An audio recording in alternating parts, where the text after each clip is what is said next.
दोस्तों, आज की कहानी हमें बहुत ही अच्छी सीख देने वाली कहानी है। मैं तुम लोगों को छोड़ूंगी नहीं। तुम्हारे चेहरे पर लगे दोहरे चेहरे का मुखौटा उतारकर समाज को तुम्हारा असली रूप न दिखाया तो मेरा नाम कृतिका नहीं। एक भद्दी सी गाली देती हुई बदहवास सी कृतिका सारन के कमरे से निकली और लगभग दौड़ती हुई घर चली गई। 3 महीने पहले ही कृतिका ग्रीनलैंड इंटरनेशनल में होटल रिसेप्शनिस्ट के पद पर अपॉइंट हुई थी। होटल का मालिक तो श्रीधर शर्मा थे, लेकिन पूरा कार्यभार उनका मित्र सारंग ही संभालता था। कृतिका को ये जॉब भी सारंग की ही सिफारिश पर ही मिली थी, क्योंकि उसका सांवला रंग देखकर श्रीधर ने तो ना ही कह दिया था। बस तभी से वह सारंग का बहुत सम्मान करने लगी थी। अपने काम से फ्री होती तो वह सारंग के साथ ही कभी कॉफी पीती तो कभी उसके साथ लंच करती। सारंग के साथ कृतिका की निकटता किसी से छिपी न थी। उसके सहकर्मियों ने कई बार उसे सारंग के रंगमिजाजी स्वभाव के लिए उसे आगाह किया, लेकिन वह ये सोचकर नजरअंदाज कर देती कि जिस इंसान ने उसे नौकरी दिलवाकर उस पर एहसान किया हो, वो तो गलत हो ही नहीं सकता। एक दिन सारंग ने जब कृतिका से कहा कि आज कुछ एक्स्ट्रा वर्क है, तुम रुक जाना, तो वो मना न कर सकी। 7 बजे जब सभी स्टाफ चले गए तो सारंग ने उसे अपने केबिन में बुलाया। वहां जाकर उसने सारंग के साथ 2-3 संभ्रांत लोगों को बैठे देखा तो चौंक गई। उसे कुछ खटका सा लगा। वह मुड़कर जाने लगी तो सारंग ने लपककर उसका हाथ पकड़ लिया और बोला कि आज इन लोगों को खुश कर दो।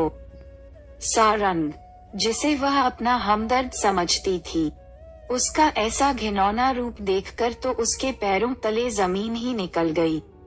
उसने साधु बाबाओं के दोहरे रूप के बारे में तो सुन रखा था, लेकिन ऐसे एजुकेटेड और हाई सोसाइटी नकाबपोशों को आज पहली बार देख रही थी।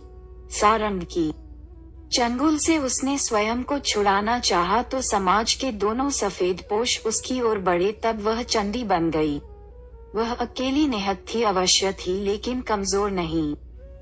उसने अपने कुदरती शस्त्र नाखून और दांत का प्रयोग कर स्वयं को उनके चंगुल से मुक्त किया और उनके चेहरे पर लगे समाज सेवक के मुखौटे को अनावृत करने का ठान लिया। अगले दिन जब कृतिका सारंग की करतूतों का पर्दाफाश करने श्रीधर के पास जाने लगी तो सभी ने उसे समझाया कि जाने से कोई फायदा नहीं, सब एक ही थाली के चट्टे बट्टे हैं, लेकिन वह नहीं मानी और अंदर गई तो वहां का दृश्य कुछ और ही था। सारंग पहले ही कृतिका के खिलाफ श्रीधर के कान भर चुका था। श्रीधर ने उसे एहसान फरामोश कहा और बोला कि काम नहीं करना तो रिजाइन कर दे। कृतिका के पास कोई चारा नहीं था। उसने नौकरी छोड़ दी, लेकिन सारंग को बेनकाब न करने का अफसोस उसे अभी भी था। एक दिन उसकी मुलाकात श्रेया से हुई, जो एक एनजीओ में काम करती थी और उसकी सहेली भी थी। उसने श्रेया को अपनी परेशानी बताई तो श्रेया ने मुस्कुराते हुए कहा, तू अपनी नौकरी छोड़ दे। क्या मतलब, फिर करूंगी क्या? कृतिका ने पूछा तो श्रेया बोली कि तू फिर से सारंग के होटल में रिसेप्शनिस्ट बन जा। लेकिन कैसे? पूछने पर श्रेया ने उसके कान में कुछ कहा, जिसे सुनकर कृतिका मुस्कुराने लगी। कुछ दिन बाद कृतिका ने श्रीधर को एक माफीनामा मेल करके फिर से उस होटल को ज्वाइन कर लिया। इस बार उसका लुक देखकर सभी हैरत में पड़ गए। मिनी स्कर्ट, टॉप, ज्वेलरी और पैरों में पहने हाई हील वाली कृतिका को देखकर तो सारंग भी दंग रह गया। वह सारंग के पास रहने का कोई मौका हाथ से जाने नहीं देती थी। सारंग भी मछली जाल में फंसती देख बहुत खुश हो रहा था। फिर एक दिन जब सारंग ने उसे रुकने के लिए कहा तो वह तुरंत तैयार हो गई। डिनर के बाद जब वह सारंग के केबिन में गई तो 3 नए चेहरे देखकर वह जरा भी नहीं हिचकिचाई।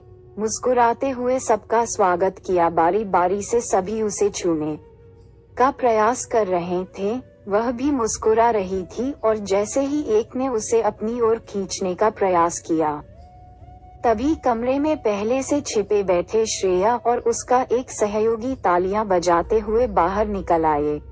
श्रेया बोली, विधायक जी, कल आप अखबार के मुखपृष्ठ पर छपेंगे और मंत्री जी तो टेलीविजन पर अपना कुकृत्य करते ही दिखाई देंगे।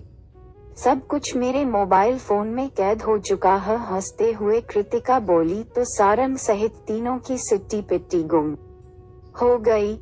बौखलाते हुए सारंग कृतिका पर चिल्लाया, तो ये है तुम्हारा असली रूप, मुझसे नाटक करते तुम्हें शर्म, असली रूप नाटक शर्म, हा हा। हंसते हुए कृतिका बोली, तुम जैसों के चेहरों पर पड़े नकाब को उतारने और समाज को तुम्हारा असली रूप दिखाने के लिए ही तो मैंने यह मुखौटा लगाया था। मैं कोमल हूँ, कमजोर नहीं, कहकर वह श्रेया के साथ बाहर निकलने लगी तो श्रीधर आ गया और माफी मांगते हुए इस मामले को रफा दफा करने की मिन्नत करने लगा, लेकिन उसने एक न सुनी। अगली सुबह कृतिका फिर से जब नया काम तलाश कर रही थी कि उसकी नजर एक खबर पर ठहर गई। बिहार के एक अनाथालय में मासूमों के साथ दुराचार करने वाला सफेदपोश सबूतों के अभाव में बाइज्जत बरी कृतिका का मन व्यथित हो उठा। उसने निर्णय किया कि वह हर उस आदमी को बेनकाब करेगी जो चेहरे पर चेहरा लगाकर मासूम लोगों का शोषण करता है और बेखौफ दोहरी जिंदगी जीता है। उसने ट्रैवल एजेंट से एक टिकट बुक कराया और अपने नए सफर के लिए निकल पड़ी।